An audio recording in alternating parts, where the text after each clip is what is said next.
What's going on, everybody? We're going to do this one live because it's pretty wild today. And so typically what I do when I'm scouring through the news, I'm looking for the big hot topics and things that I think we should be talking about.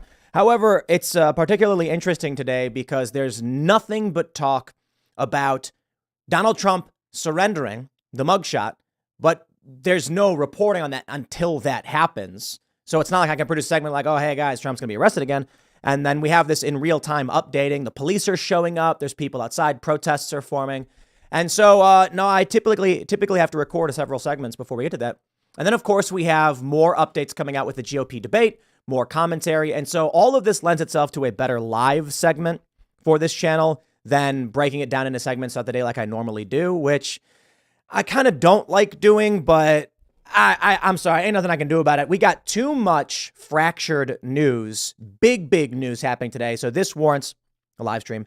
So smash that like button, become a member, send in super chats, ask questions. We'll make this a much more super chat focused conversation, but we do got a bunch of stories.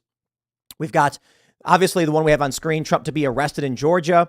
Trump obviously had that massive interview with Tucker Carlson, 200 million views, of which I think it's fair to say maybe 20 or so million, probably maybe more, maybe 30 or so, actually watched a substantive portion of that. Many others probably just saw it, heard about it, watched clips, snippets of it on the on X, formerly known as Twitter. We got Vivek skyrocketing. We got BRICS expanding. We got talk about Prigozhin, assassination. There's just too much going on, So get in your super chats, and I'll take some of the questions from you guys so we can expand on some of these news concepts. But I'll give you a general breakdown. We got a lot of news coming out right now. We've got a mix of people talking about who won the debate. Most people saying Vivek. And I think big news here is that if you go to Google Trends, you can see Vivek Ramaswamy stealing the show yesterday with 2 million plus searches. The next biggest search was Inter Miami with 500,000. So Vivek is obviously stealing the show. We've got, of course, as I already mentioned, Trump to be arrested, live coverage from NBC News. NBC News, of course, I think is trash. They're partisans, surprise, surprise. But here we go. And then, of course, we'll start with this one. But I do want to make sure we talk about BRICS bloc growing. Saudi Arabia and Mideast powers. Egypt, Argentina, Ethiopia, UAE, also invited to join the bloc. So I think what we can see here is tremendous. We've got concerns about a Chinese sub crashing near the Taiwan Strait. Oh boy, this is going to be interesting. So I want to start with talk about Trump and his arrest. There's what I would have preferred to have done is actually just give you a more substantive full segment on it. But as I said, news days like this can be particularly hectic because right now, all of the big political talk and news is debate over the debate. And then we're sitting here waiting to see what happens with Trump. We have this post. What happens if Trump violates his Fulton County bond conditions? After Donald Trump surrenders to Fulton County authorities Thursday, the former president will be released from custody in Georgia under an already agreed upon set of conditions, including a $200,000 bond. As part of the conditions, Trump will be prohibited from doing anything a judge could interpret as an effort to intimidate co-defendants or witnesses or otherwise obstruct the administration of justice. So that's where we're at right now. We got some MAGA fans think pro-Trump rally near Atlanta jail is an FBI setup. Ryan Riley, you love the guy. Ryan, was he the guy who thought earplugs were rubber bullets? I think that might be him. So, some of these guys, I'm not super convinced that they're well-versed in what's going on. Let's see what we got here. I got a bunch of tabs pulled up. And I want to highlight this one particularly. We talked about it last night on Timcast IRL, but it bears repeating in this context as we await to see what happens with Donald Trump and the arrest. Shout out to Dan Bongino here. Let me play the video for you. Folks, I don't think the Trump team should post the bond. I don't. This may sound like a crazy idea, but folks, we're living in crazy times. And crazy times require different, crazy, bold approaches. Fannie Willis wants to be a smart-ass tyrant, little socialist communist like she is down in Fulton County, Georgia. Don't post. Don't post the bond. You know, jail him? Let's elect our first political prisoner. Go ahead. He's right. Go to jail. Let the Secret Service shut the entire jail down, and we'll see how long you're willing to keep this charade going. Let him put him in jail for a bit. Folks, I know it sounds crazy. Let the Secret Service shut that entire floor down because remember, Title 18 USC 3056 and I believe 1752. The Secret Service has the absolute federal authority, the supremacy clause. They can declare anything a federally protected area, even a prison cell. They can clear out that entire wing of the prison and make sure Donald Trump never sees another human being in that prison other than the Secret Service. I wouldn't post. I agree with them for the most part. I don't know if I agree there. Do I really believe the Secret Service would to help Donald Trump shut down this entire jail or a floor of it? I hear what Dan's saying, and I agree with his plan. I don't know if I agree with that point, but let me finish out what he said. You may think it's a crazy idea. I don't think so. Folks, you've seen people around the world take a stand like this, and it's easy for me to say, I get it. I wouldn't be the one in a prison cell. But you want to send a message? Let's see. Let's see what happens. We should hold protests outside of that prison cell every single day. Don't post. Don't post the bond. Make them put you in jail and make them show America their asses and show America who they really are. Dan's great. And let's see how long this lasts. He's Folks, right. I think the F around and find out the time is long since past. Absolutely. Folks, 100% correct on his strategic vision for what Trump should do. The only thing I disagree on is I'm not sure the Secret Service would go as far as he claimed. That's not really material to the actual statement he's making. I got to say, too, when you look at this NBC News, they're saying some MAGA fans think the pro-Trump rally near Atlanta is an FBI setup. Yeah, let's be real. The FBI is going to have people there. They're going to have undercovers, so watch out for that. I agree with Dan on the don't post bond because they're playing a game of chicken with Trump. They cannot jail him. It's not about whether the Secret Service can shut things down. It's whether or not they are prepared for what it means to actually remand Trump. I think they want him in jail. I just don't think they want him in jail in a way that will shock the system.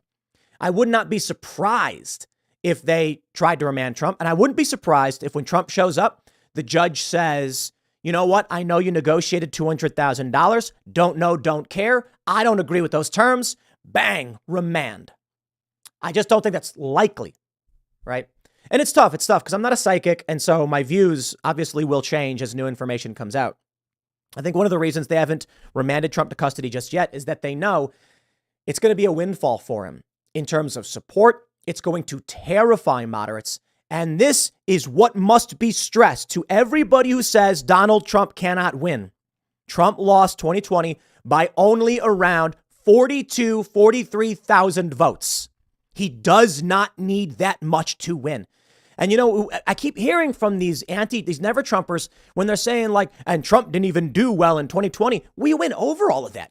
Trump actually did remarkably well. To be fair, some people say, yeah, well, in the at-risk swing districts, he didn't do so well. He actually did moderately well.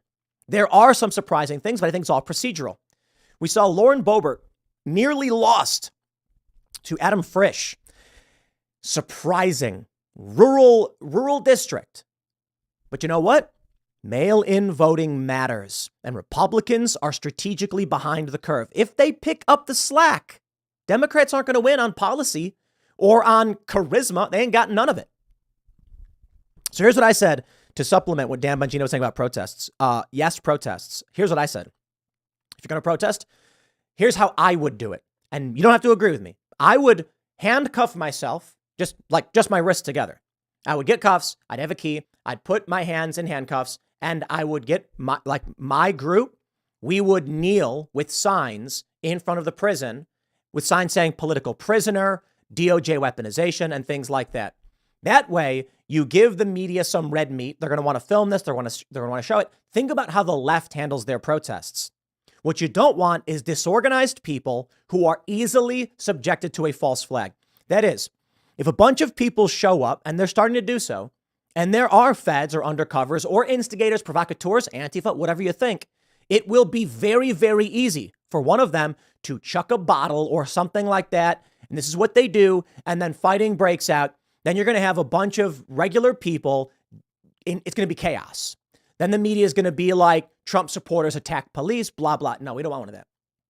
So I'm not telling you what to do. I'm telling you what I would do is I would kneel, cuffs, and then just be like, anybody who throws anything or starts anything ain't with us and ain't a part of this protest because we are here to make a statement, not engage in violence. We think Trump will be found not guilty. We think these charges are BS. The system will prove it, and we are here to have our voices heard. Again, just think about how the left handles all of this stuff.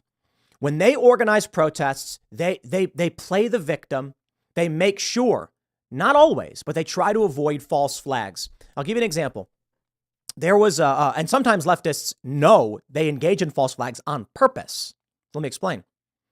There are organizers. This is a story that I'll keep relatively vague because it's politically contentious. But they described the various people who showed up at the event as green, yellow, red. The normies who were confused and just protesting and showed up not knowing what was going on, that was the green zone. Then you had people who would usher and control them, maybe go in front of police and yell at them, yellow. And then red were the people who are going to actively engage in, I don't know, direct action, they call it, right? So I don't want to say nonviolent civil disobedience. No, they were actually like bolting themselves to things, getting into confrontations. And now here was the issue.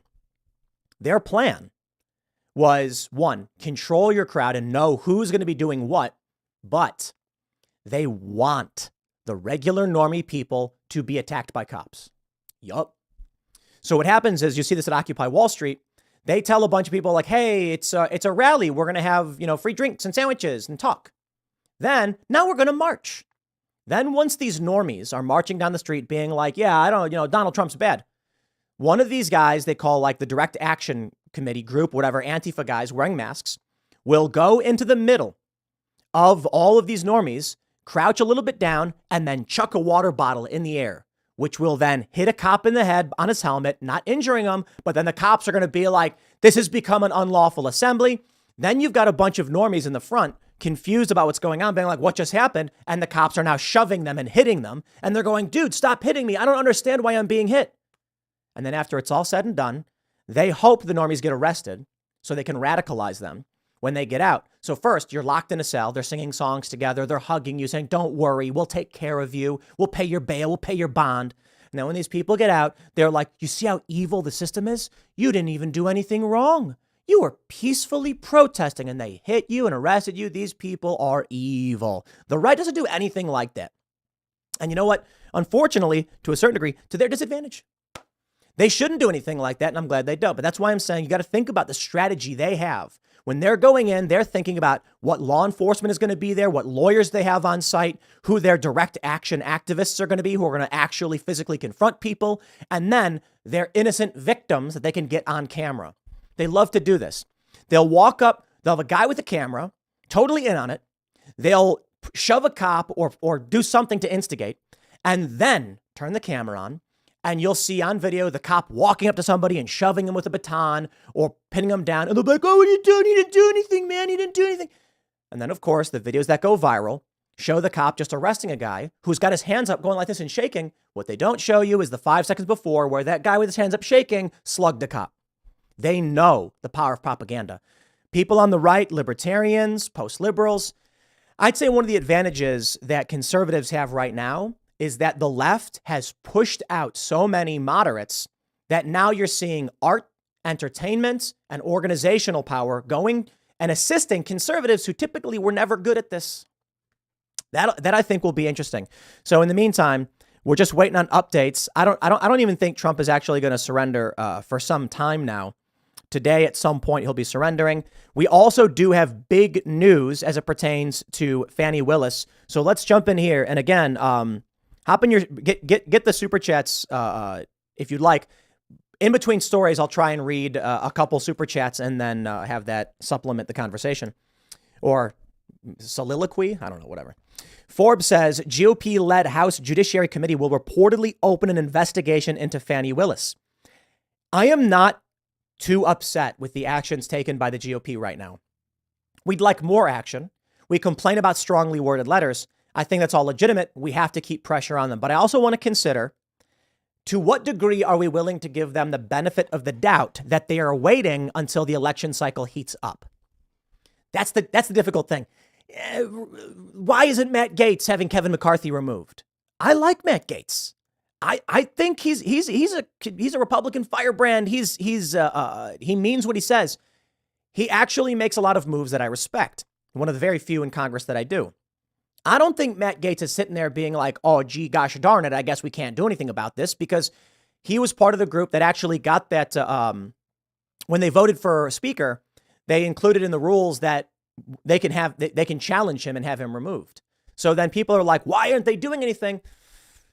I'd like to ask him, and we'll be able to soon. We're doing an event with them. But I really do think a possibility, not that I want to give them the benefit of the doubt, is that they're going to wait until 2024 to start ramping things up in terms of criminal referrals and heavy subpoenas against people in the administration, because it will have a bigger political impact. That being said, I want to believe, but I'm not sure I trust them anyway. Too many neocons. You take a look at the debate last night with Nikki Haley being like, we need war, and everyone cheering for it. Yeah, okay. The most laughable thing is how Fox News, I think they do this on purpose. They're desperately trying to make you a leftist. They really are. That's why they're getting rid of Tucker Carlson. And that's why they boo Vivek Ramaswamy when he says climate change is a hoax. I'm sorry, he said the climate change agenda is a hoax. You see? Smart guy. I'd say I actually agree with Vivek and how he handled this when he explained the agenda is a hoax. Yeah, because if they legitimately were concerned about climate change, they wouldn't be buying beachfront property, which shows their agenda is a hoax. I think it's fair to say if scientists are tracking climate change may be happening. But the reality is these people are not investing as though they're actually concerned about it. Here are the reports about Fani Willis. The Republican-led House Judiciary Committee is expected to launch an investigation into Fulton County, Georgia. District Attorney Fani Willis, CNN reports, as former President Donald Trump surrenders himself to authorities after Willis's office indicted him and his allies for trying to overturn the 2020 election. The committee, led by Trump ally Rep. Jim Jordan, could open an investigation as soon as Thursday, the same day Trump is slated to turn himself in. CNN reports based on an anonymous source. The probe is expected to focus on whether Willis was coordinating with federal prosecutors in the DOJ regarding her investigation into Trump and his allies, and whether any federal funds were used as part of her probe. Willis previously denied she had any contact with special counsel Jack Smith, who's running the DOJ's two investigations into Trump. Quote, I don't know what Jack Smith is doing, and Jack Smith doesn't know what I'm doing. That doesn't mean that she doesn't have some kind of contact. Quote, in all honesty, if Jack Smith was standing next to me, I'm not sure I would know who he was, Willis told WABE in July. My guess is he probably can't pronounce my name correctly. I mean, we're probably not pronouncing her name correctly. Was it Fanai? I don't know. Trump is expected to surrender to authorities Thursday in Georgia. He'll be booked on $200,000 bond. I think Bongino's right to go back to that point. He should reject this and then put him to the test. I'm willing to bet there's a strong probability they back down and say, okay, fine, you can leave. Make them show their cards, man. But look, Trump is not the guy who wants to go to jail. I don't even think Trump is the fiercest culture warrior that we have. He's just, I don't know, boisterous, aggressive, strong enough to do what we need right now. And I hope he gets revenge. I hope he wants revenge. After watching, I only watched parts of the Tucker Trump interview. Key points. I know many of you guys, so I'm interested in what you guys think. So again, chat, let me know what you thought about it. I do think some of the answers were typical Trump fare. Trump's not going to come out and be like, Epstein was Epstein. Do you know what I mean? He's not going to come out very, very boldly and strongly on some of these core internet issues, things that even Tucker Carlson has no problem being a bit more strong about or being strong on. So I think Vivek is a stronger culture warrior. But that doesn't necessarily mean it is Vivek's time to be president. Trump's got the base. He's got with his first term, the economy was doing great. So people really like that possibility. Trump can ride that. We were talking with Sohrab Ahmari last night. He said, none of this matters. What matters is economics. Yeah. I saw someone post. I don't know where they posted it. I don't know if it was in the chat here or on Twitter. Someone said that they were, buying a sheet cake for a birthday party. It was $70. And they were like, yo, this is hitting us hard. Have you guys seen those videos where it's like buying $100 worth of groceries in 2023 and there's like nothing there? It's like one thing of orange juice, a thing of eggs, some bread, and that's it. I got to say, look, man, families need help. And this is why I think Oliver Anthony hit the nail on the head when he said, if you're 5'3" and 300 pounds, taxes ought not be paying for your bags of fudge rounds. Because this is what I think about. We've got morbidly obese Americans, and then we have families that can't afford to buy food. Something is broken here. And the prospect of a better economy, I mean, Trump, people who remember the Trump era, they're going to know it. And all that matters is you're going to hear a political ad. And it's going to show Donald Trump smiling and waving. And it's going to go, under Donald Trump's leadership, gas prices hit $1.43 nationally. Then it's going to go red and be like, under Joe Biden, gasoline has risen to $4, blah, blah, blah. That matters. That is probably, I bet gas prices is the largest of the lowest common denominators. Like, it's the lowest common denominator. The one thing that unifies people more than anything else, gas prices. Not everybody. Some people care about social justice and they'll vote based on that, but that's a small fraction of people. The average person has varying interests and concerns, from foreign policy to healthcare to domestic policy borders and things like that. Maybe some social justice issues. But economics, man, the economy tends to be king. Now, typically, if you were to ask somebody what is the most important issue, I think Gallup shows that it's actually only around like 9 to 20%, like 10 to 20% that say the economy is their biggest issue. However, the economy tends to be in the top issues for everyone, whatever their principal issue is, meaning of all of the issues available, you will score the most votes by winning on economics. So that gets me into what's going on with BRICS. And before we get into that, I'll try and grab some super chats from all of y'all. And I don't normally do these streams like this, but considering the rapid fire of news, this is, for those that are just tuning in, the rapid fire of news made it difficult for me to just do a segment on one thing because they're all like 3 to 5 minute bang, bang, bang. And we're waiting on updates for Trump's surrender. So we'll probably stream for just over an hour here or a little bit longer. Before we jump into BRICS and what this means, I want to read some super chats from you guys. So smash the like button, super chat if you want to support the stream. Share the stream right now wherever you can. If you really do want to help, word of mouth is really, really effective. You can listen to the full audio podcast Monday through Thursday, the Tim Pool Daily Show on all podcast platforms. That really helps. But I want to mention real quickly, BRICS is a rival to NATO and Western powers, and they want to launch their own currency. They want to trade dollars in their trade oil in their currency. We are looking at a bifurcation of the global order, which many of you may be happy to see the new world order, the liberal world order, getting some comeuppance. Just know you will see your standard of living drop dramatically because the United States has an artificial expansion of its economy through fractional reserve banking and the petrodollar. And that means if we uphold our true values of securing this country, I'll put it this way. Trump is right. If we secure our borders, if we bring back manufacturing, if we defend the nuclear family, we will not face a hard fall when competing with BRICS. But if we do things the neolib and the neocon way, and we think war is our way out of this, we lose. But let's read some super chats and I'll come back to this. What do we got here? We got Freedom Jeffrey says, Tim, will there be a mugshot and what will he do in the picture? I already have in my mind what the mugshot's going to look like. It's going to be Trump like this. That's it. I don't think he's going to smile or smirk. He's just going to stand there and be like, okay, you know, whatever. And he's going to mosey on his merry way. I do think that mugshot will be the greatest fundraising tool Donald Trump has ever been gifted. Seriously. What they're doing with arresting Trump, I know a lot of people are upset about it. Yo, regular people are getting freaked out at what's going on. Not every single one. Okay. But I'm telling you, I talk to people I know who are politically uninitiated. They don't pay attention. They're just like, dude, what's happening, man? Like, I just want to skate. I just want to go to Wingstop. Why? They're arresting Trump? It's pissing people off. Not that I'm saying it makes them support Trump. I'm saying all of this is just, imagine taking an air horn and blasting a random person in the face with it. They're like, stop, just shut up.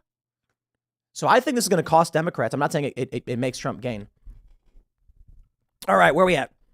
Jason Dixon says, what is this live poppycock? Well, I'll mention it again. You know, I'm sitting here. I got all these stories pulled up and I'm like, which one do I do for the 1 p.m. segment, the 4 p.m.? Like, dude, I can't. because right now you got so much conversation about the debate, rapidly evolving. New comments are coming out, video clips, funny video clips. You've got BRICS stuff dropping, and I'm like, all right. We're going live, baby. The Doge Bird says, sup, dude, Vivek is going to blow them all away. Let's be real. He's the one we need right now for America to actually succeed. Trump Ramaswamy 2024 sounds hot, but it is still early. We're a year out. We will see how things develop. Vivek is running the campaign Ron should have run, especially after the showing last night. A ton of outlets are saying that Ron DeSantis got sidelined. I think do I have that one pulled up? Newsweek? Ron DeSantis blew his big chance. Yikes, man. Yikes. I'm sad to hear. I thought some of his answers were actually really good, but let's grab some more. Zorark Graff said, will you go on Club Random with Bill Maher to tell him that his so-called fake electors have historical precedent? Whichever candidate helps truckers like myself will get my vote. We'll make America great and work. Oh, we have been trying to get Bill Maher to come out here for some time now. And he actually was in D.C. recently I think he was doing stand-up at MGM National Harbor. And so I reach out to my team and I'm like, guys, can we reach out to Bill Maher's people and see if he has time to come out? I am not offended, nor is there anything wrong with him saying he can't do it. The guy hosts his own show and does stand-up. So when they were like, he's out here for the weekend, he's not going to want to do a show. I'm like, nah, I totally get it, man. I totally get it. So we reached out to Bill Maher's people recently and said, hey, the writer's strike, real time's not on the air, I believe. Can we get him to come out and join the show and come on the culture war for a one-on-one? And they said the gist of it is, yo, homie don't want to travel right now. I don't blame him. He has no reason to. Okay, fine. I get asked to go on a ton of shows all the time. I just typically say, I'm not interested. Like, whatever. I should, right? It's not like Timcast IRL has, I think it's on average the most viewed live show every night. We're typically the top of youtube.com/live in terms of viewership.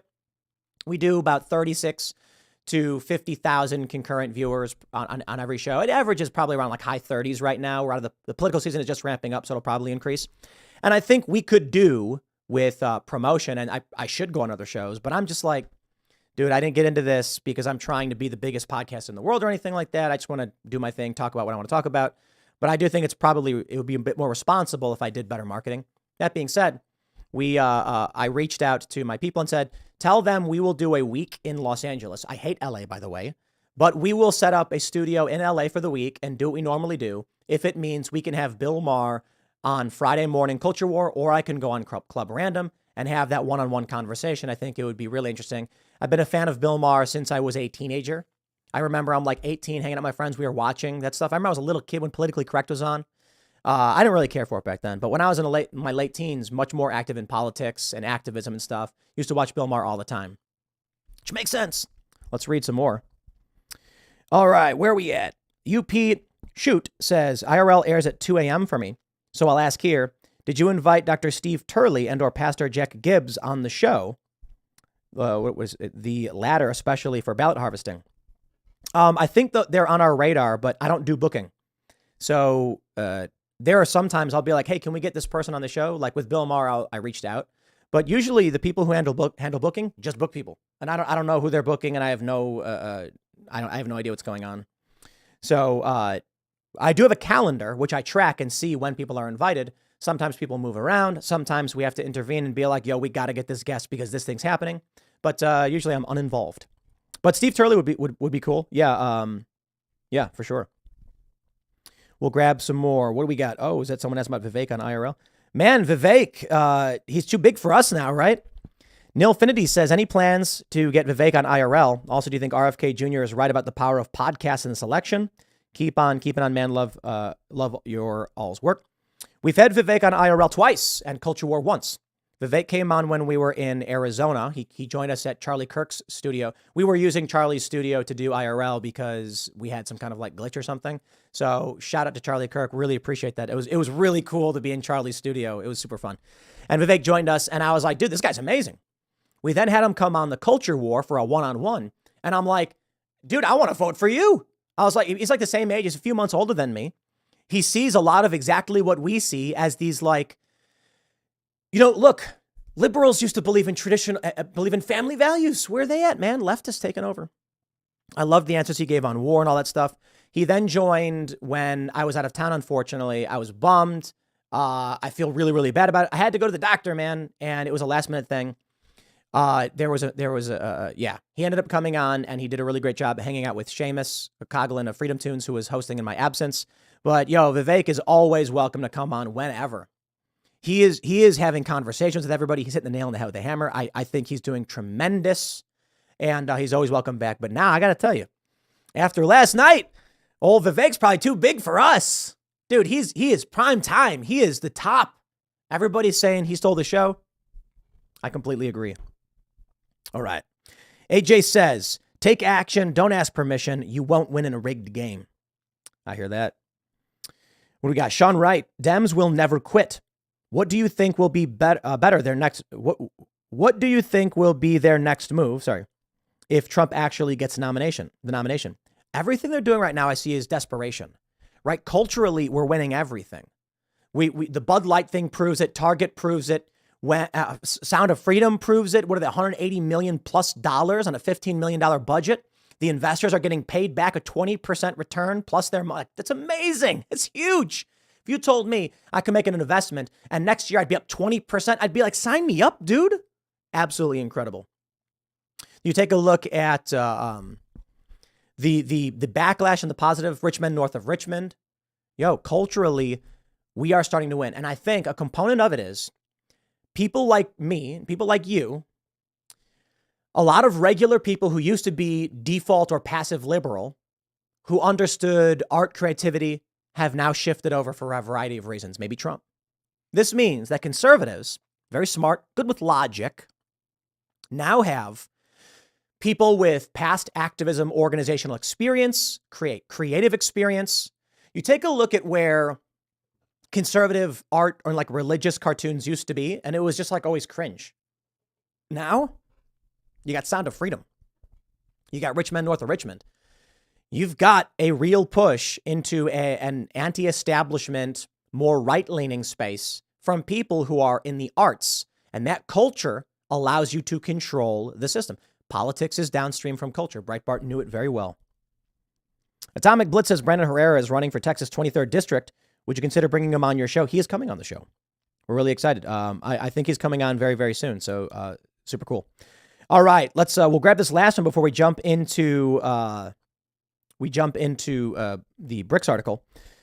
Guga Saman says President of Brazil wants a single currency for the BRICS with the intention of saving indebted countries like Argentina, but Putin in August rejected it.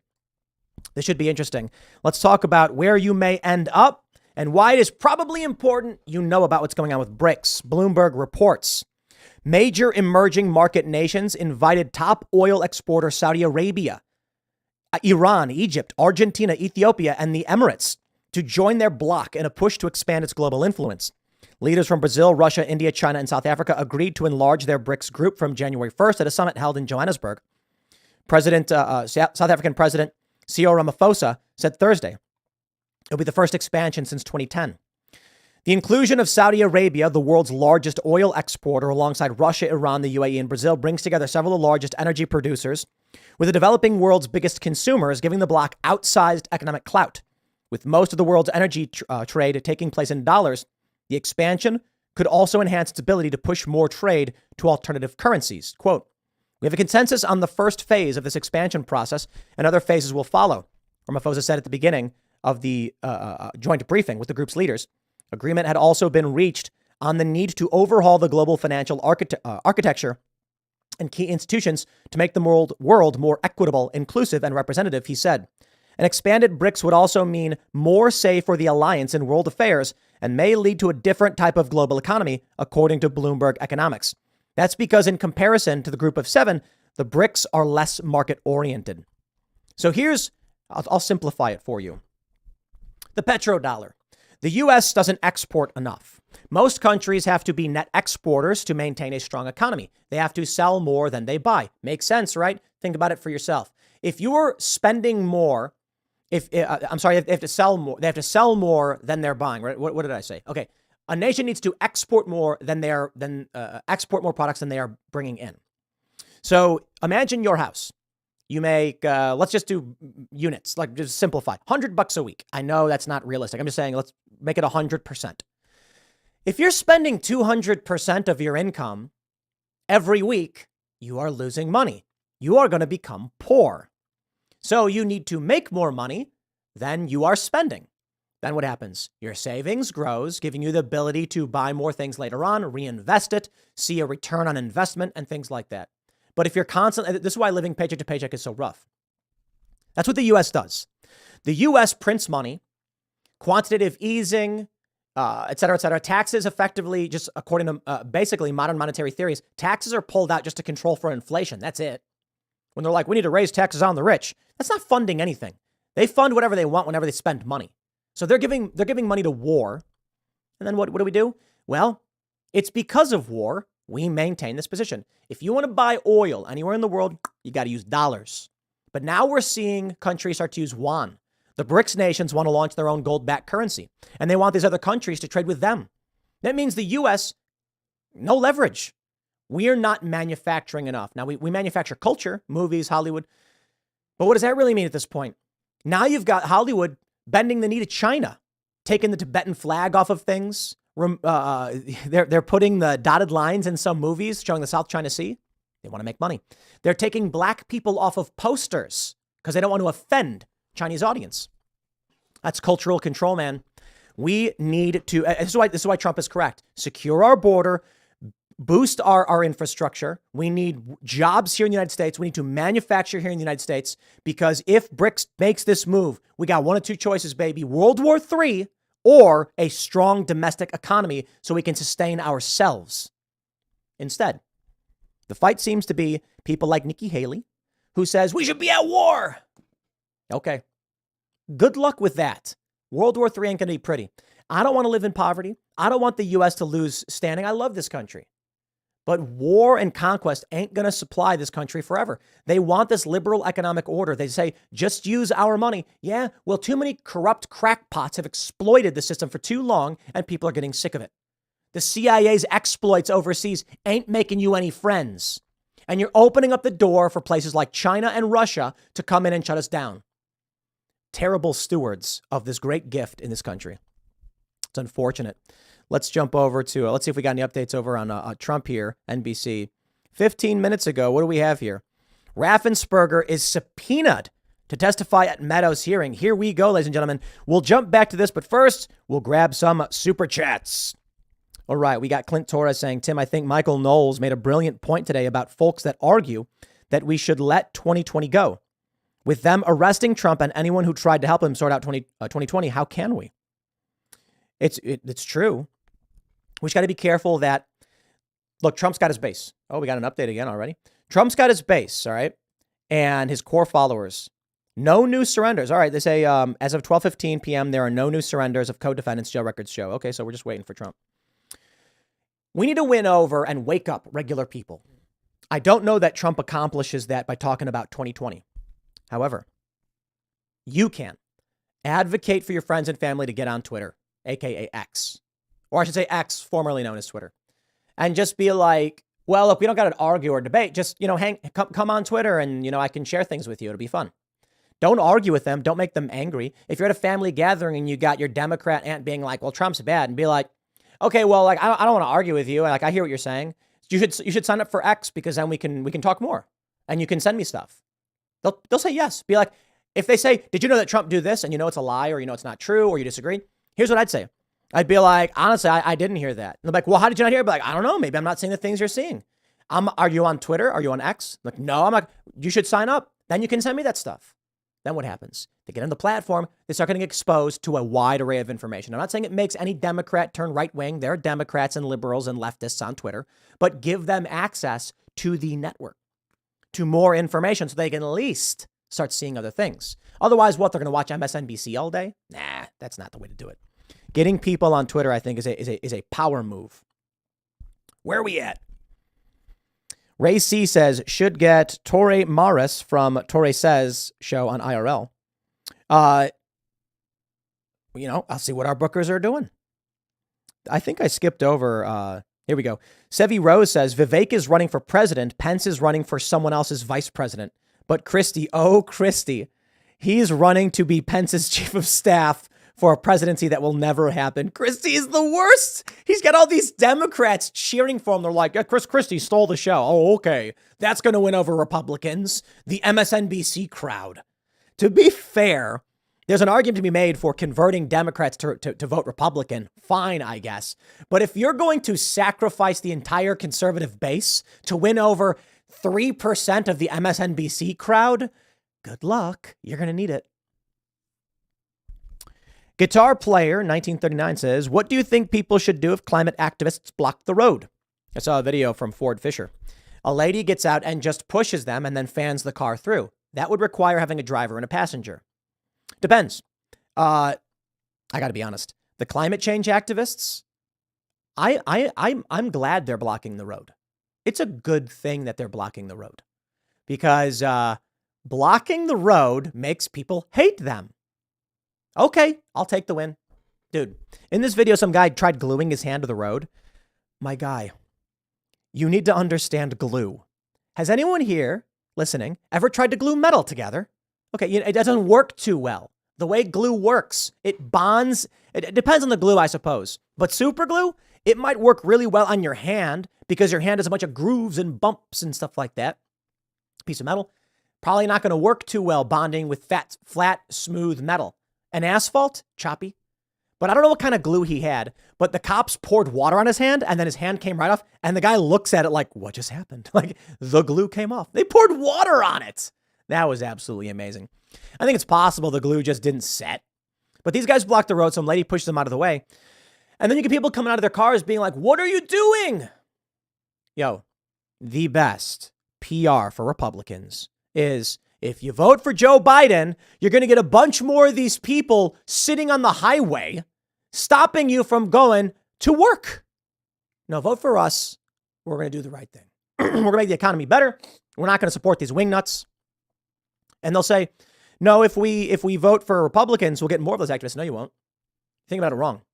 The activists are pandering to Democrats because they're in office. If Republicans are in office, blocking the road does nothing because ain't no Republican going to listen to you.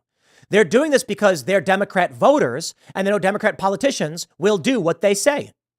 So if these climate activists are looking at a Republican administration, blocking the road serves no purpose because not a single Republican politician is going to go, oh, there go the voters again, demanding that we shut down oil fields. Now you're wasting your time.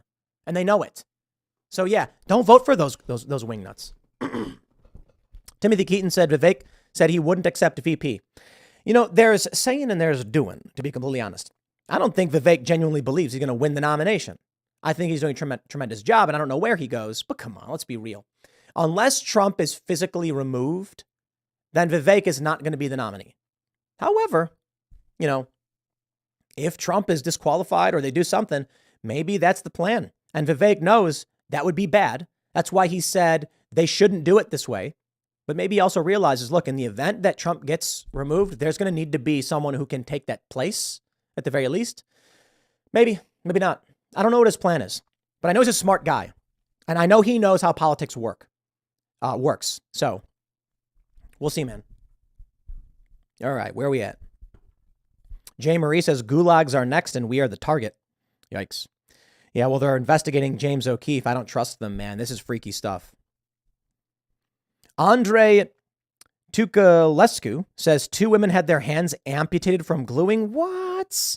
Where was that? Let me search for that. Women hands amputated? Gluing? When was that? Activist. Whoa, was this just last month? They might need an amputation. These people are, oh man. Oh, apparently. Oh, wow. Oh, wow. This is crazy. Let me pull this one up. Let me give you guys this segment. Here we go. Yeah, I Googled it.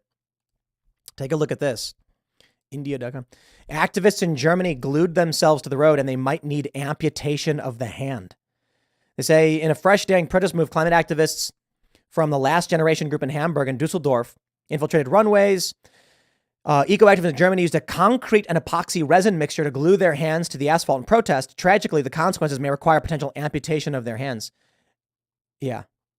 The glue can be removed and no concrete is involved. German sources have interview from similar protests. I don't know if that's actually correct because I'll tell you something. I don't know if they got their hands. Maybe it's not the same story, but I'll tell you this. I think it's called an exothermic reaction. When concrete sets, it heats up. So I love science, don't you? So science. You have a liquid that is rapidly becoming a solid. Liquid is when the particles are bouncing around and it moves around. The more energy applied, or depending on the matter's cohesion, it can be gaseous at room temperature, liquid at room temperature, solid at room temperature, blah, blah, blah. You get the point. For a substance such as concrete, it is rapidly solidifying, which means there's energy within there that in order for it to solidify has to go somewhere else. So there are all these stories about people putting their hands in concrete and then start screaming as their hand starts melting. Yeah, don't mess around with that stuff, which is why there was a big concern about throwing concrete milkshakes at people because it could burn you. There's also, if you've ever seen those videos where they put like salt on someone and put an ice block on it, the salt changes the freezing point of the ice, causing it to melt. And then what happens is it freezes really quickly.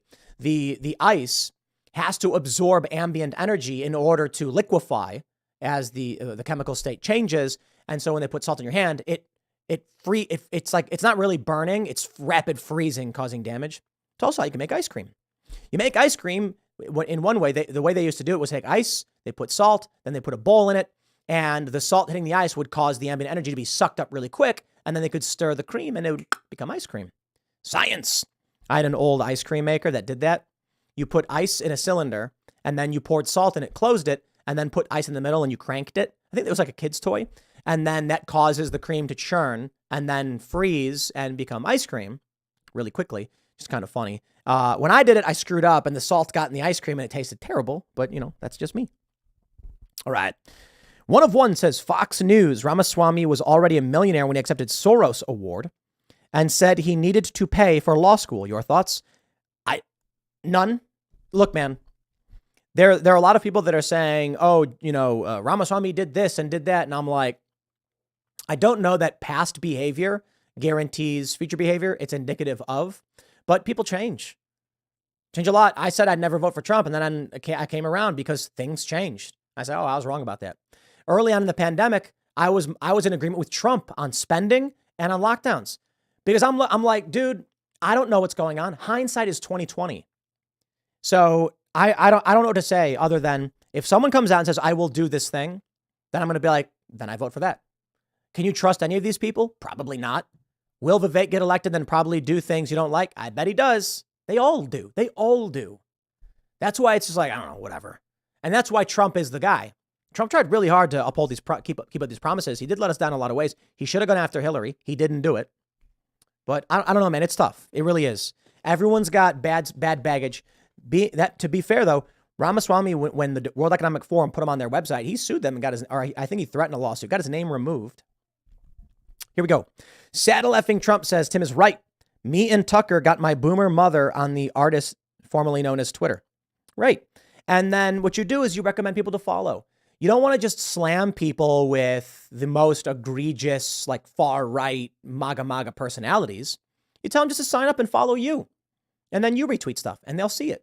And then instead of being like, did you know that Joe Biden said quid pro quo, if you don't fire the prosecutor, you're not getting $1 billion? That never happened. Instead of arguing with them, you just like retweet the video. And then one day they're scrolling and they see it and like, what's this? Then they'll ask you, like, what was that video you posted? Biden was saying something about withholding money. And be like, oh, yeah, that's like a famous thing that happened. That's what they're investigating him for. Like, oh, I didn't know that. Yeah. And then they'll see numbers, they'll see polls. It's not perfect, but that's a strong way to do it. Colton Rader says, hey, Tim, have you tried bringing on Rodney Radke from the metal band Falling in Reverse? He has some great cultural songs. Would love to hear from him with Phil. Actually, that'd be really cool if Phil wanted to go on the culture war. We could have him and Rodney. You know what I really would love to do, though, is I would love, so we have this area to my left in the studio. We're going to clear all that out and we're going to set up a music space. That was originally the plan early on and we never got around to it. That's why we actually have a camera that can point over there. We'll probably set up a new camera or something to that effect, but I'd love to get, for one, we've asked Phil Labonte, if All That Remains would want to do a set, because, you know, he's here. He's a recurring guest of the show. And I was like, we can convince, he's like, well, if I can convince the guys. And I was like, I have a surefire method of convincing people. Money. And he starts laughing. He's like, okay, it's like a paid gig. I'm like, for sure, man. The Defiant. Pete Parada. Oh, man. And his new band. He's got there's a bunch of prominent individuals in it. These are guys that were screwed over by the machine that said, we're not going to fall in line with your mandates. I recommend checking out their new song, Dead Language. It's really good. You know, Richmond, north of Richmond, is so simple and clear, you can understand it right away. And with the full band song like Dead Language from The Defiant, it is a bit more difficult to parse through what they're saying. Not too difficult, but I think they hit the message. They nail it. They're basically, oh man, I love the line in the song. He says, I should have died at 27 like my heroes before, but I was too busy having fun. It's crazy, man. These guys a little bit older now are looking at how things have fallen apart, and they were just too busy not paying attention. And then he says, we were too busy getting dumb. And then it shows a TV saying 2 + 2 = 5. Yo, they're calling out exactly what we're calling out. But, you know, sometimes songs pop. It's, check out the song Dead Language by The Defiant, dude. It's so good. It's so catchy too. And, it's people who actually put their money where their mouth is and risk their careers. So definitely, you know, definitely stoked for what they're working on. Let's see where we're at. If we got any more updates from, NBC on this, looks like nothing just yet. We do have this. I didn't read this yet. Raffensperger is subpoenaed to testify at Meadows hearing. The Fulton County District Attorney has subpoenaed Georgia Secretary of State Brad Raffensperger and his former lead advisor, Francis Watson, to testify at a hearing Monday for Meadows' effort to move the case to federal court. Both subpoenas were hand-delivered today, according to court filings. Monday's hearing takes place at 10 a.m. A spokesperson for Raffensperger's office has declined to comment on the subpoena. In the aftermath of the 2020 election, Trump had called Raffensperger to say he wanted to find 11,780 votes, which is one more than we have. I think this is the worst possible interpretation they could make of what Trump had said. Trump was basically like, my interpretation of it is he's saying, look, there's a bunch of weird stuff going on. There's a bunch of ballots that are here. Are they being counted? Just figure it out. Find the ballots, whatever. Find. You know what that means? It means they already exist. Their interpretation is that Trump was using some coded innuendo to say find meant fabricate. If Trump's saying find them, he's saying they're there. But whatever, it is what it is. I mean, I don't know. Probably inappropriate, whatever. I don't think it's the apocalypse the Democrats are trying to claim it is, but this is the dirty game that they play. All right. Tuzeroni says, you are confusing two things. Concrete hardening is an exothermic reaction, but something going from liquid to solid and releasing heat is enthalpy or fusion. Is what it's called? What's the other one? Endothermic. All right. Endo and exothermic are the two reactions. I did not mean to confuse the two things. I know they're different. I'm just saying that one is releasing energy and one is absorbing energy. One's going from liquid to solid. One's going from solid to liquid. So one releases energy, one absorbs energy. But, you know what? I'm not a scientist, so spam me. That one gamer says thoughts on inspiring philosophy for the culture war. I don't do booking. He made the short YouTube, but I'll pass it off. I don't know. There's a couple of, I don't like being involved in booking for the most part. I don't like people coming to me and saying like, book this, book that, book this, book that. And so I'm like, we have two people who handle booking, Lisa Reynolds and Cassandra Fairbanks, and they kind of just do their thing. I watch the calendar. Sometimes I'll be like, hey, we got to get, like I said, like we got to get Bill Maher. Can we reach out to him? I let them handle it. But there's very, very rarely do I like say, hey, no, you can't do this. And then one of the other issues too is just people trying to game the system. And I'm like, I don't know, man. John Burt says, please say Civil War need an excuse. Come on, dude. It's 12:46 p.m. A little early. But you know, when it calls, it calls. What do we have? Void Vicarian says, have you heard Oliver Anthony's newest quality recorded song, I Want to Go Home? Also appreciate all of your daily coverage, Tim. I have. Yo, Oliver Anthony is good. He said he's not a good musician. He's wrong. I grew up listening to folk stuff. Not so much country folk kind of, but the singer-songwriter acoustic stuff, especially with the belted lyrics, that's my jam. One of my favorite bands growing up was Against Me. Their acoustic versions of songs. Not so much their full band production. I wasn't a big fan of it later on.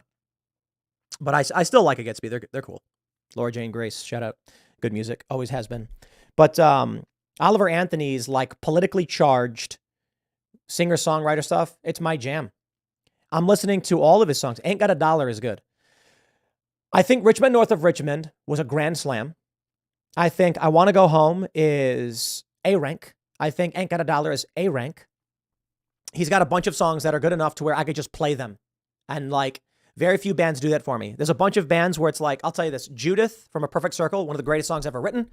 For the most part, I'm not playing A Perfect Circle records as much as I think they're really, really great. And that song is a masterpiece. Richmond North of Richmond is a masterpiece. And his other songs are good to the point where I'd put them in a playlist and let them run through because I like that. I like that music. And so he was like, I'm not a good, nah, dude, you are good. And there's more to music than just being able to like go crazy and wail on a guitar or whatever. Clearly you're good if people are buying your music and listening to it. You nailed it, dude. Jacob Williams says, I'm a bodyguard in the Eastern Panhandle, Panhandle of West Virginia, and I'm tired of guarding people who hate me. Then don't, I guess. Let's see what we got. We got some messages coming on. Let's see where we at. Ooh, what is this? Elon Musk. What's he talking about? It says interesting. Oh, okay. I just got a notification about Tucker interview. Nothing new. You know, one thing that's kind of annoying me about X right now is that whenever I open it, it sends me back to the For You page. And then I'm looking at tweets from a long time ago and I'm like, dude, come on, man. You know, like I can't, I'm trying to look at what's going on. New information, right? What's the latest? So we'll take a gander over here, waiting for any potential updates. We'll grab some more super chats. We are coming up on the hour, but I'll keep going for a while. I honestly would prefer to do like a morning live show like this and probably just stream for several hours, but it's a completely different thing. We did try it briefly. The segments get more traffic, are more shareable. People prefer them in the long run because they can watch it when they want to watch it, and it's hard to parse through a large live show in the morning. That's why we do clips from IRL and IRL, and we get more views from all the clips combined than the show itself. Makes sense. There is a possibility of doing a live show and then also having the clips be captured in real time and then uploaded, but it fractures things too much. So I typically reserve these live streams like this for heavy news days when I can't do anything else. All right, what do we got here? Oh, here's a tweet. Mike Zernovich saying, I bet the majority of men over 40 can't do a single proper push-up. That's not a dunk. That's for people training clients and physical. Oh, that's crazy. He's probably right. That's sad. Man. I can probably do a decent amount of push-ups, but I'm a legs kind of guy from skateboarding, but I can do a handful of pull-ups. I skip arm day all the time. It's unfortunate. I used to be able to, I think the best I've ever done was probably 10 pull-ups. Yeah, I am not an upper body dude, but I'll tell you this, I can kick a hole in the wall. I've been skateboarding for several decades and I can jump super high. So I'm the kind of guy who has completely imbalanced workout routine, only ever legs, but to be fair, some arm stuff kind of comes with it. Not enough. Throwing your arms around for balance does help, but what do we got here? Not too much going on as for right now. So the news that we have is the news, and not a lot of big developments happening in the meantime. But let's do this before we completely wrap on this special live show. Super chat in any stories that you think I should be covering, or chat or whatever. Super chat's easier for me to read. The chat moves pretty quickly, but I am reading it. And we'll pull those up and we'll go a little bit longer. Smash the like button. We got 14,000 people watching. You guys can smash that like button. So I'll give you guys all the raw, real numbers, right? Oh, yeah. Never in chat says Tim never skips leg day. Honestly, I don't. It causes problems. But I bought casein protein, and so I've started having a scoop of casein protein, 20 grams or so of protein at night before bed. And they say that's what you do. And it actually helps burn weight and repair muscles. And today I felt better than ever. Absolutely fantastic. And Jocko Malk. Yo, shout out Jocko Willink. Your protein powder is the best protein powder I've ever had. I don't like protein powder. It sucks. It doesn't mix. It doesn't taste good. It's got Splenda in it. And so I looked up no Splenda, no sucralose, artificial sweetener garbage. And what did I find? Jocko Mulk. It's whey concentrate, isolate, and casein. So I think it's mostly whey, and tastes really good. Monk fruit, not Splenda, no stevia either. And dude, it's so good. I had my when Robbie was here, he's like gonna try that, and he was like, "It's like a milkshake. It's so good." And I'm like, "Yeah, dude, it's really good stuff." So shout out. But yeah, definitely. But I'll give you guys the raw numbers right now to help you break down. I'll give you full transparency. Full transparency. I do a morning segment. We're in the off season right now. Typically in a political year, 200 to 300,000 views. In an off cycle year, and it's hard to track too because I've been doing this second channel stuff from like 2018. But it can be a couple 100,000 per video depending on what we talk about. And these videos on this channel, let me do some quick math. I think they're like 200,000 views might be like $1,000. The video itself will make around $1,000. And then the shorter segments that are like 10 minutes might do 300 to 500 depending on how many views they get. Right now on this live stream, the total super chat revenue is $522. I think that doesn't include YouTube taking a cut. So I get substantially less money from doing a live stream. With 14,000 concurrent viewers, that's really, really good and could become something bigger. Likes are around 6,408, just ticked up. So chat revenue is now 527.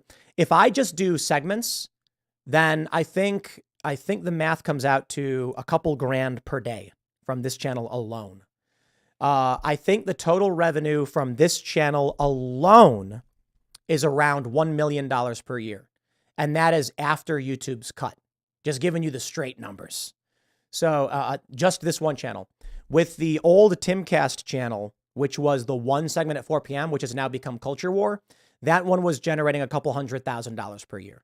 So doing really well, just hosting this on my own with no members, just regular ads. That's the revenue stream.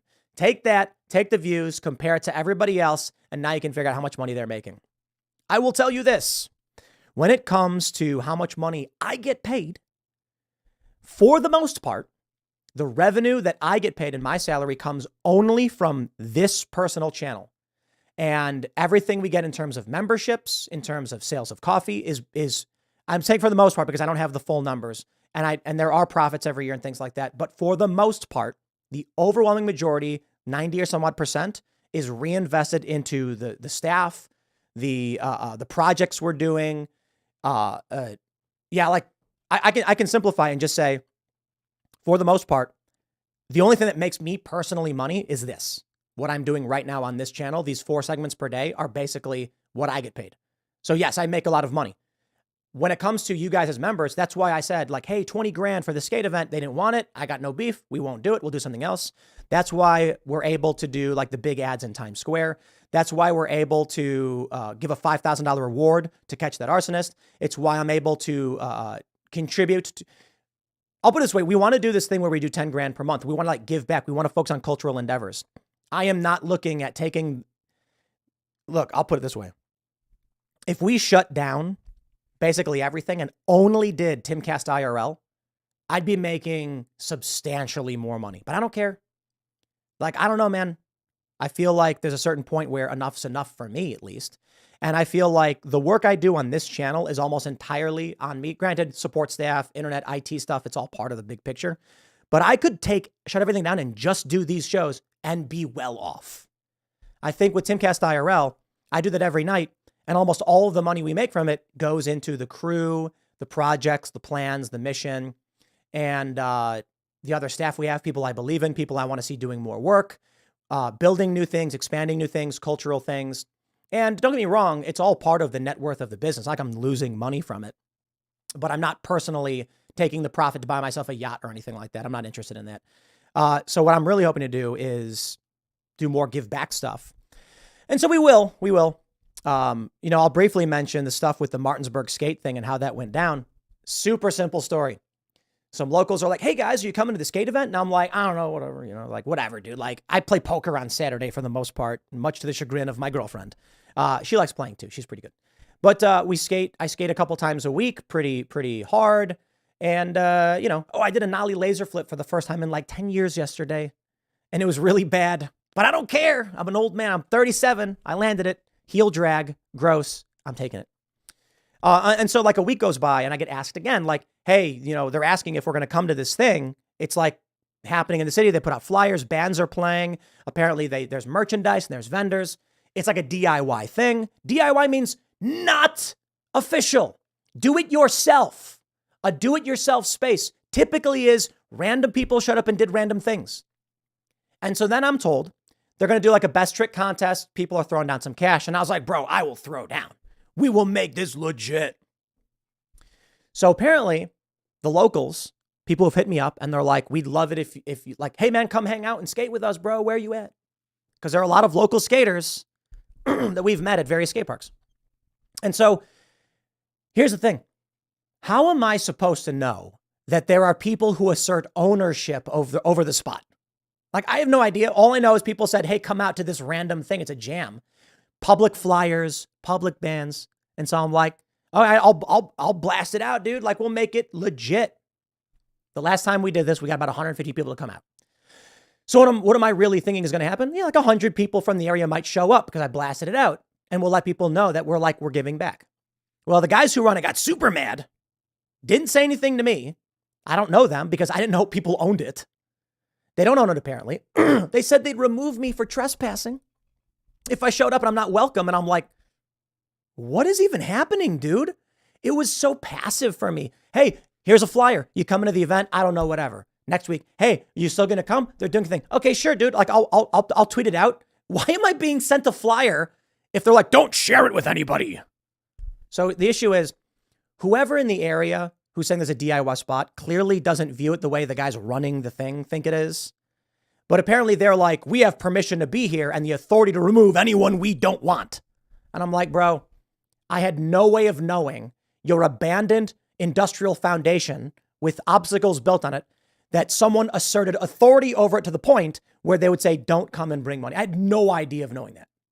And so I'm just like, and then I post, canceled. We're not going to do it. They don't want us there. I'm not going to come in here and push anybody around. We're going to buy our own land. We're going to do our own event at some later time. We'll let you know what the date is. And then even then I get people attacking me for it. It's like, okay, dude, whatever, man. Whatever. I got people asking me to do it in Maryland. They're like, go to Hagerstown skate park. And I'm like, no, I don't like Maryland. Hagerstown's a good skate park. Spawn a ranch, build it. But whatever, dude. It's whatever, man. I'm just confused. And like, I don't know, dude. Locals are inviting people. Bands are inviting people. Why would I assume that a DIY spot had like 3 guys who own it?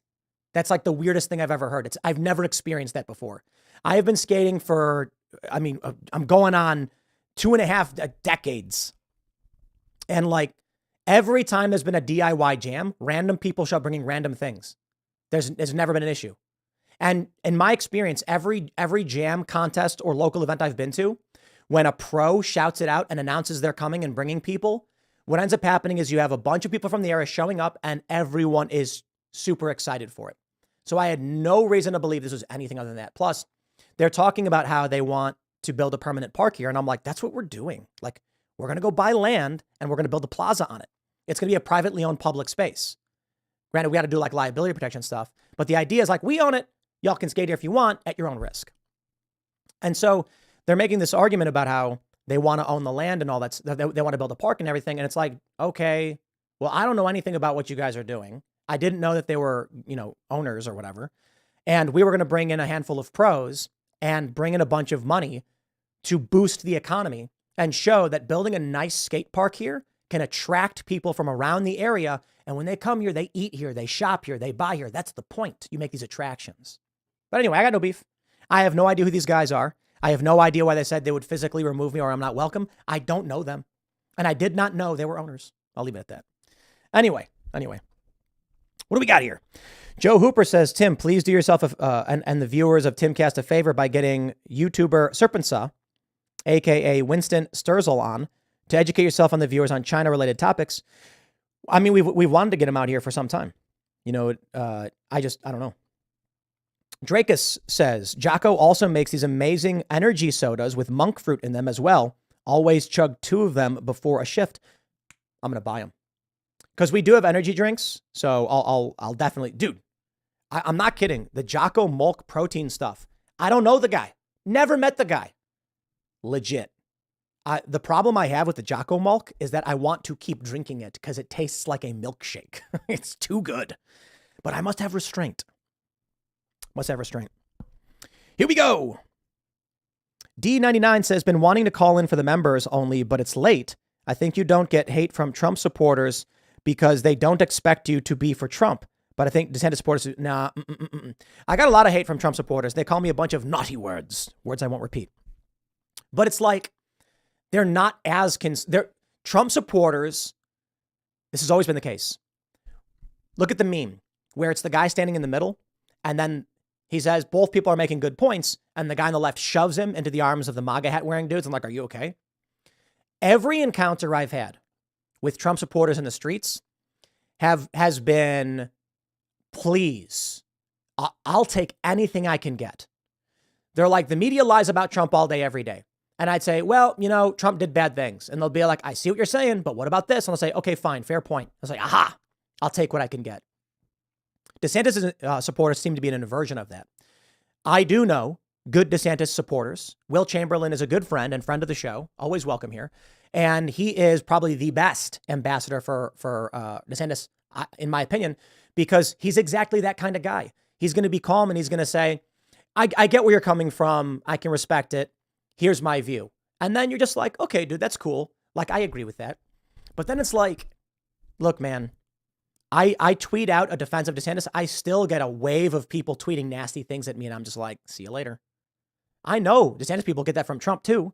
But my issue is I'm not anti-DeSantis. Like, it's like, dude, I try to give the guy credit where credit is due. Like, I'm not going to forget his record is good.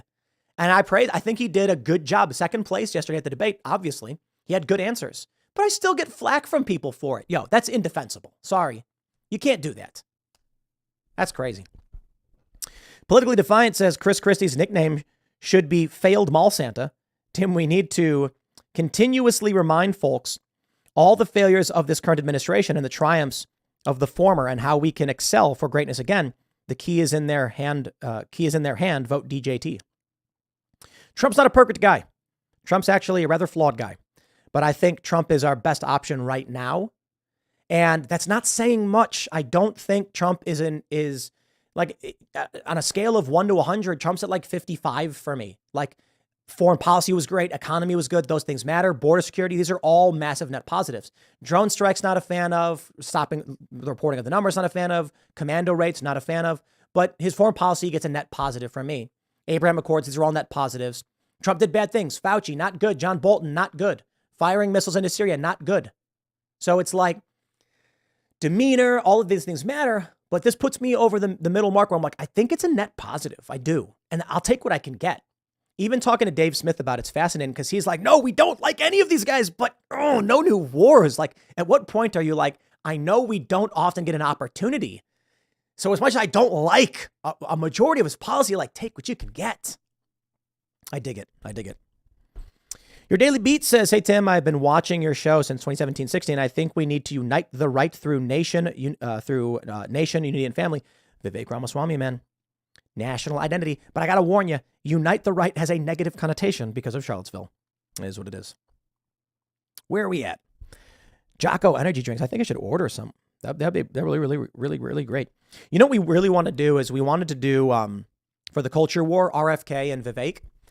Maybe they're too big for us at this point. They're big personalities, but we also have some interest from other presidential contenders. And I was telling Lisa, booking for Culture War, hey man, if we're going to get more than 2, we should rent out an auditorium and do a big podcast style debate conversation. Think about this. The debate last night was dumb. Sorry, I just think it was. Imagine instead you had Ron, Vivek, and Joe Rogan. Now that would be a debate/conversation. It'd be amazing. It would be huge for everyone involved, and it would really help this country move forward. We don't get that stuff, though. I don't know. Maybe Joe Rogan's not the guy for it, but you get my point. What do we got? Gianna Clark says the call with Ratburger was a settlement call. Get Robert Barnes on again. 4 states sent letters to Pence to get the electors back to look at closer because so much was coming out. Trump only filed 1 case not heard because scheduled J7. Oh, yeah, we should definitely have Robert Barnes out. Barnes is a good dude. Sometimes a little wild in his predictions or theories, but also very smart on his legal theories, too. Where we at? Void Vicarian says, can you have Colleen Noir on IRL? Yo, he is an open invite. It's just he's a busy guy. You know what I mean? It's a busy guy. Heronx Bearcat says, can you design a billboard for us so we can post them in our towns? I'm in North Atlanta and want to put up a Timcast billboard, get the word out. We could just do it. Let me tell you guys, when I was talking about the majority of the money going into everything, salaries.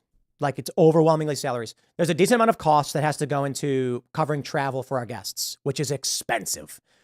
2 or 3 hotel rooms, flights to and from. Every guest that comes out here is probably like $2,000 or $3,000. Not every single one, but it's not just that. I'm saying like the total package. So we have drivers that we have on staff to go and pick them up, cheaper than Ubers, and people have odd schedules, so we need drivers on demand. We have several drivers. We have 3 to be able to, because we'll have someone land at 2 p.m. to come on the show. Or we typically don't like doing that. Usually we want them to get in the evening before, so they're rested for the day before. But that means someone's got to be dropped off at their hotel. At the same time, someone's got to be picked up from DC at the airport. Got to have more than 1 driver. So the total cost of the average guest could range from around like $1,000 to $3,000. However, is one of the reasons we opted to be in West Virginia, near enough to DC, because we want the political commentary and politicians to be readily available. They can drive out here. It's not that tough. As for the actual politicians, that's why we went to Gates's office and Boebert's office, because they're like, dude, I can't drive out an hour before the show. If you were here, we're working. As soon as we wrap, we can run in, sit down, and you're ready to go. And that was awesome. I love doing that. But, the costs that we have for the expanding of the show, it's up there. A lot of the projects that we have are in the red. Cast Brew Coffee is in the black, where it is profitable. I had to personally loan the company money to get it started, but thanks to you guys buying Cast Brew Coffee, it's becoming profitable, and we've replaced sponsors. To be honest, we are making slightly less than we did through sponsors because sponsors want prestige plus sales. So if someone's sponsoring Timcast IRL, what they're looking for is direct sales to recuperate the losses of the advertising, but brand value and association. So they want me shutting them out. As for Cast Brew, the only value we get is direct sales. So when you buy the coffee, we make money. But we've gotten to the point now where we're making enough money to reorder and let it grow itself. And we're going to be bringing on someone to launch the coffee shop. It's already underway and it should be open hopefully within the next 3 or so months, maybe even 2 months. Ow, man, maybe even a month and a half. Wow.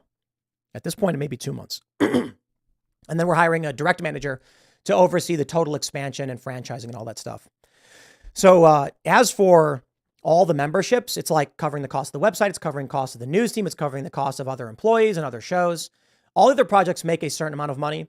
Full disclosure, the news team is more about doing what's right and not about generating revenue. We don't make money off news. Announcement, I guess. I got an announcement for you. I don't know what our plan is when we're announcing this, but for those that invested in Subverse, the project never ended. And there are people who have been demanding updates and answers. There are people who are saying like, what's going on? Why did I invest in this? I'll give you a simple version. A lawsuit happened. I encourage you all to read the lawsuit to understand what happened. Because of the lawsuit, we weren't allowed to talk about a lot of things that were going on. But the relaunch is happening really soon. The website is I believe almost done being redeveloped. It will be relaunching. So anybody who invested in that, y'all are still here. Y'all will be made whole. Don't got to worry about it. Everything you were putting money to, it's happening. The project was never let go. But we have to keep working while we're locked up in legal limbo. Now that legal limbo is clearing out, we have a big announcement coming sooner. But anybody who invested in Subverse, you ain't got nothing to worry about. It's all still there. We mean it. I'm really excited for that too. It's going to be great. A lot of cool projects underway, and I'll have more to say on that at a later date. Let's read a few more, and I don't know. It's only one. We'll keep it going live for a little bit. Check to see if there are any updates going on in the news developments.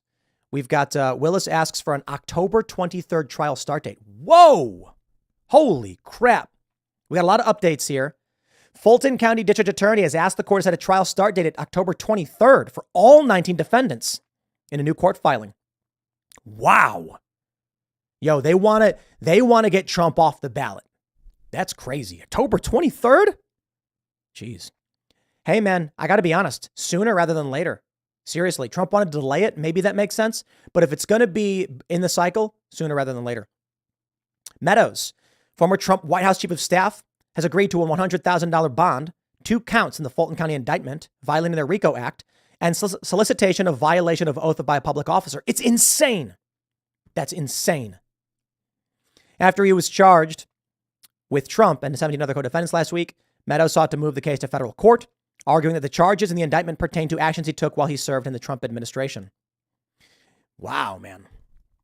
October 23rd. Holy crap. That's soon. Let's take a quick update here and see what's going over on Twitter, if there's any big updates. How quickly can you solve today's mini crossword, says the New York Times. Probably very quickly. I read too much. I'm really good at Scrabble because of it. Weird, obscure words. Oh, here's a guy shoving all in with pocket queens. Not relevant to the news, but I'd like to bring that up anyway. 209 million views on the Tucker Carlson Trump interview. Wow. Let's grab some more. Where are we at?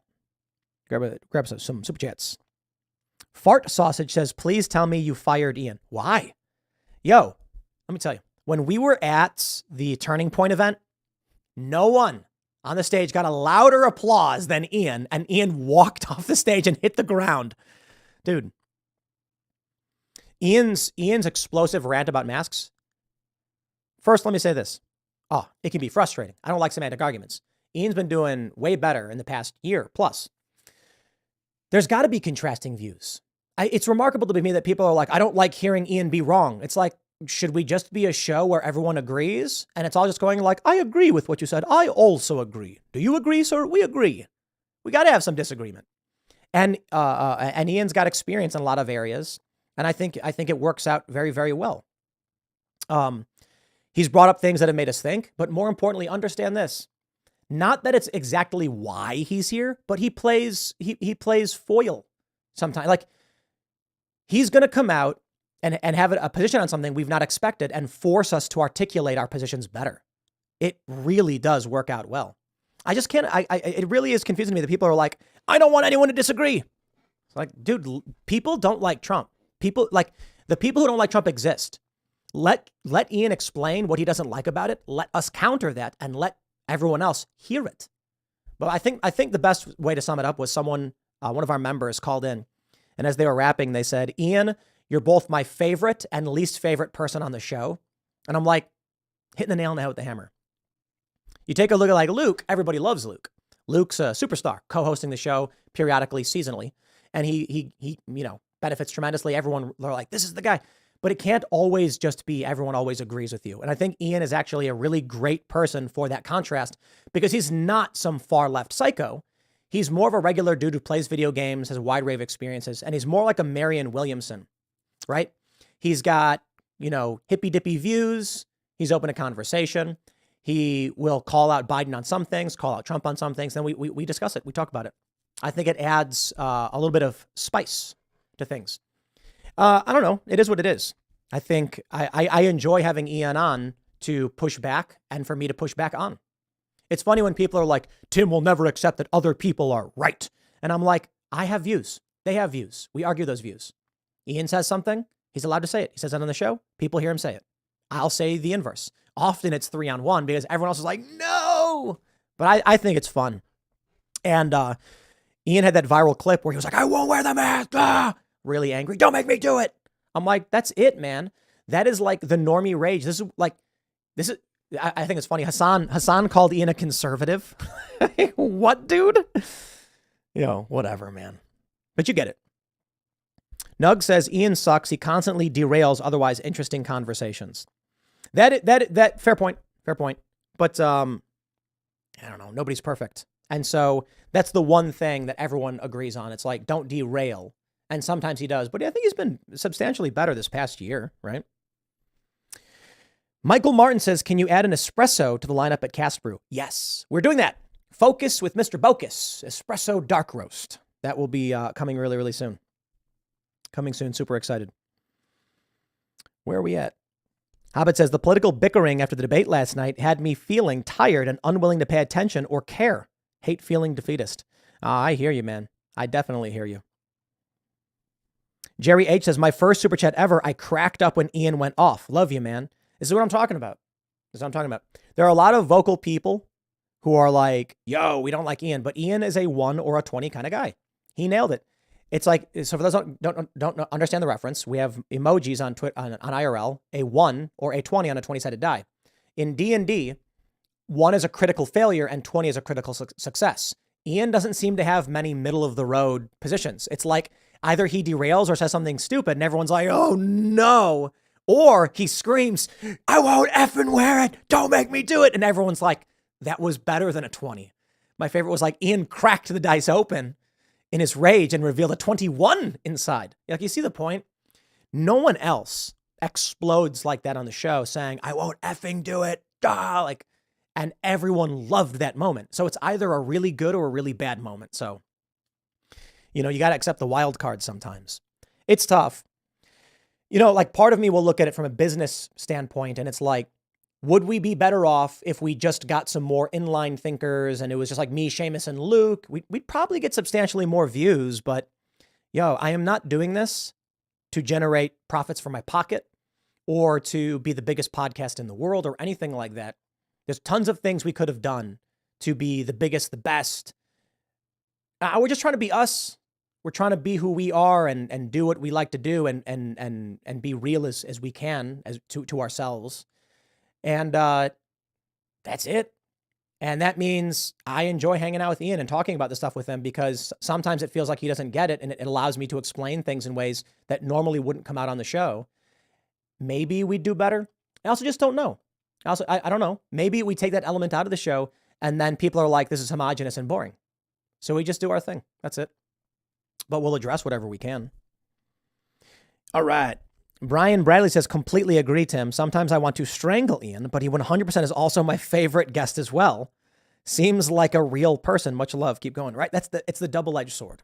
Come on. I know when Ian yelled, and like, I won't effing do it. Like, that was Ian. That was it.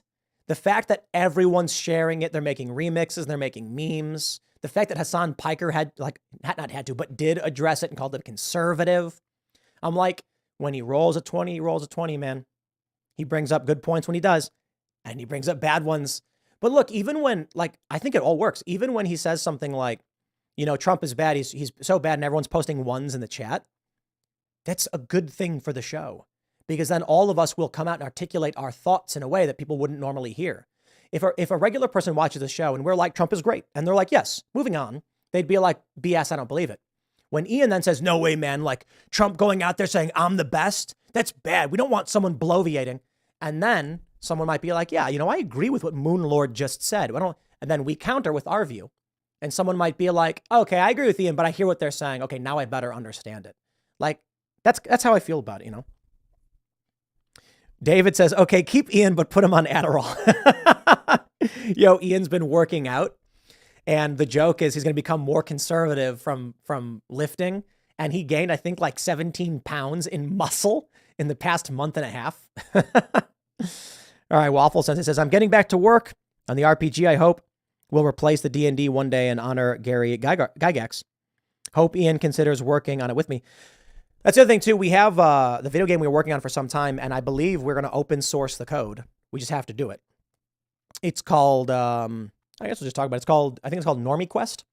And the game is you play a construction worker at the top of a skyscraper when Antifa riots break out, and you have to fight your way down to make it to your son's Little League game. I don't know if we ever actually announce any of the details, but at this point, I'm like, either we do it or we don't. Most of the game is developed. It's actually really fun. You collect items and you have an inventory and there's power-ups and you gain HP and stuff like that. And you're basically battling Antifa, but they're robots, not real people because violence is wrong. But they're all robots. And you have to make your way home. The game still needs a lot of work. And I think the coolest thing we can do is probably just give out the code open source and make it an open source game that people can work on together in the community, in the members section, and develop it. We'll do that. We just have to do that. We just have to get to that point. Marty Smith says, Ian drives me nuts, but I miss him when he's off. Love your show. Right? You see, Andre says, Tim, did you see that Brad Barnes filed for the arrest of Fani Willis? Whoa. Who's that? When was that? Was that just now? Let's pull that up. Brad Barnes, you say? Is he in the news? Where's the story at? Oh, I don't see that. I don't know who that is. Where was that one? Brad. Let's say Barnes. Sometimes RN together looks like M,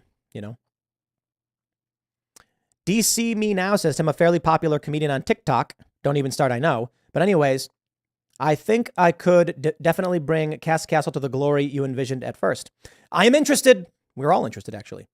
The deal with Cast Castle is that it makes money. Yeah. A lot of people are like, Cast Castle was better as a vlog. And then we moved it to a periodic show on the website for members. And we track viewership. And it generates enough membership interest that pays the bills for it. So there's no reason not to do it. I think it could be way better. So DC Me Now, is that your Twitter? It's probably like the easiest way to do things. Let me see if if I can find you on Twitter. I'll shoot you a message. I don't know. Maybe not. It says account suspended. I don't know. Super chat again with your information. It's the easiest way to see it. And I'll keep the stream going for a little bit for the time being. What do we got? Cody says, have you seen some of the tinfoil hat theories on Hawaii fire? I did. Lasers. Yeah, I'm not a fan of that stuff. Oh, here we go. October 23rd trial date. They got an updated video. Trump mugshot. We're all waiting for that. Is that out yet? We don't got that mugshot yet, do we? I don't know when Trump's... They were saying evening. So it'll probably be on IRL. We get into the deep details of it. I don't think we're going to get Trump's mugshot just yet. Although it is trending, I don't think it's actually come out. All right, I'm jumping over on Twitter. Trump mugshot trending. I think people are just posting memes. Yeah. Memes. Here you go. Let me pull this one over. There you go. There's the Trump mugshot. Enjoy it. What do we got? Jotham says, hold on to Seamus Coughlin, please. Absolutely. Absolutely. Ian and Phil spinoff show, Remains of the Crossland. Aha. Very interesting. DC Me Now, if you could mention your Twitter. I'm not on TikTok. TikTok banned us. And, whatever. Otherwise, I'd follow you. But, oh, is this you? DC Me Now 2?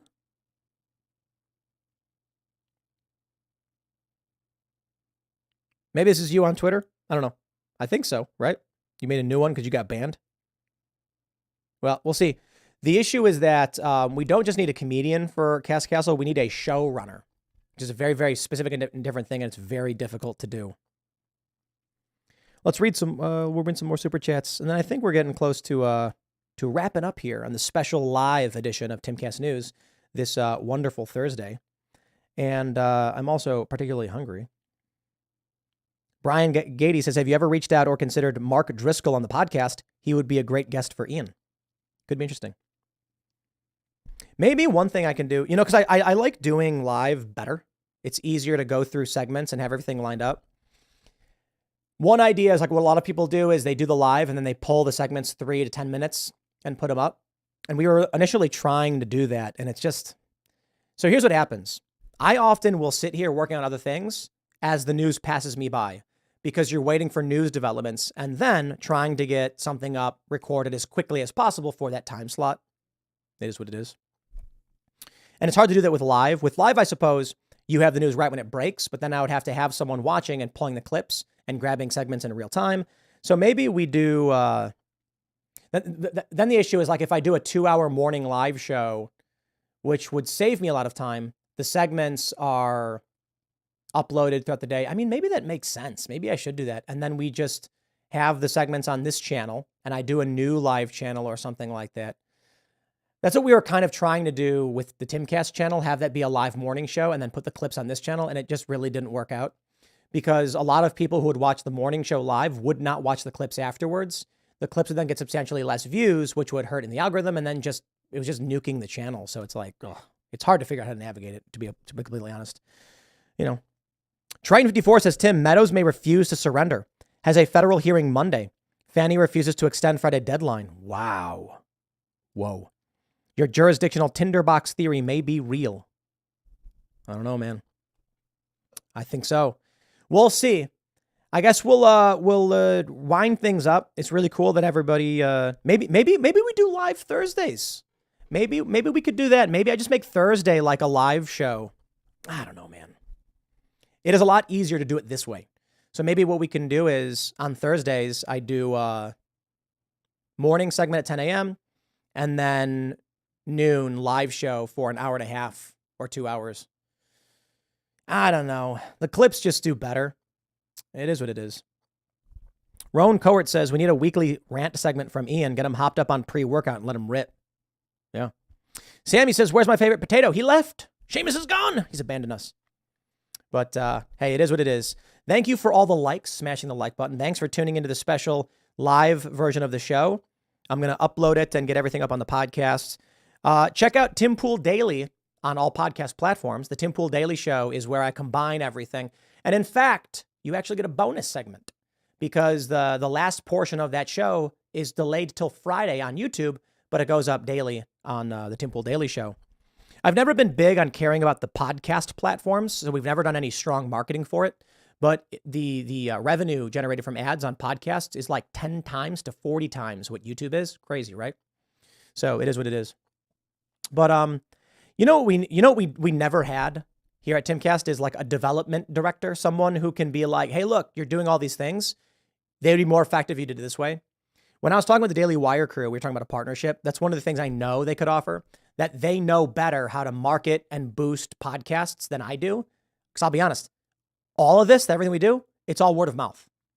The only reason any of this exists is organic social media sharing and growth. Yes, we did ads in Times Square. I don't think that really contributed a whole lot. We've never done commercials for any of my shows, anything for Timcast IRL. We want to, but we haven't. We have done commercials for some of the music stuff, but that's more like for fun and to put the songs out there and trying to impact culture in a certain way. I know that we're lagging in that department. We could probably do way better if we had better strategy and development, but I don't know, man. I mean, I got to be honest. I've never really cared all that much. Sure. You know, some people have said, I think you can be the biggest podcast. You got great guests. The conversations are really good. And I'm like, well, I don't know. Maybe I got to do more tours and buy more marketing. We just don't do it. We are independent. We do our own thing. And with your help as members, we do really well. And I'm kind of like, that's cool. I suppose if we want to win a culture war, marketing better and dominating in culture matters. So maybe that's what we need to focus on. Maybe you guys have ideas. Spread the word. Share the show if you like it. I think we'll wind things down and we'll start wrapping things up. So smash that like button, subscribe to this channel, head over to timcast.com, click join us, support us directly. I'll say it again. What I get paid almost exclusively is just me doing my morning show and always has been. And then beyond that, almost all of the money from the website memberships and that ad revenue is just funding the cultural developments, other shows, new projects, investments, and things like that. I want to make it clear, there is profit from the company. The company generates profit. I have a salary, then there's profit. But look, I'll say it like this. If I were to eliminate everything but just this channel, that's the gist of what I get paid. And I'd be super well off. So everything else is like, I'll be completely honest. Sometimes I think to myself, like, why am I doing all this extra work? Imagine if I just worked until 4 p.m. every day and didn't do the extended show till 11 p.m. I'd have the rest of the day to go do other things, but I'd probably be bored. And this is the fun thing that I want to do. So support us if you like it. Word of mouth is the best way to help. I'll grab one last super chat. That one gamer says Vivek's NRA speech was powerful, but it seems weird that he's for getting rid of the FBI and ATF, like all of us. Almost seems too good to be true. A lot of it is. Never forget it. No politician is perfect. I'll wrap things up. Smash that like button on the way out. We will be back tonight at 8 p.m. over at youtube.com/TimcastIRL. Tomorrow, We're going to have Fresh and Fit on the culture war. We're going to be talking about dating and men and women and all that stuff. It's going to be fun. I'm really excited for this one. These guys are a hoot. Not that I agree with everything they say. And then we're having another individual come on to debate them on family values. So I don't know the full details just yet. I just know that they're coming. So it should be really, really fun. Thank you all so much for hanging out, everybody. And we'll see you tonight at 8 p.m. youtube.com/TimcastIRL. And also don't forget, go to castbrew.com, buy our coffee. I'm really hoping that we can get some stuff going. The strategy we have in terms of growth is partnerships. We're going to team up with Seamus Coughlin for his coffee blend, in which we were talking about doing like a portion of revenue, a percentage, but I think we're going to do like a flat, which will be more money. Like we want to give them a lot of the money from their blends. And then we're doing Alex Stein Primetime Grind, 2 times caffeine. Like he needs it. All right, everybody. Thanks for hanging out. We'll see y'all next time.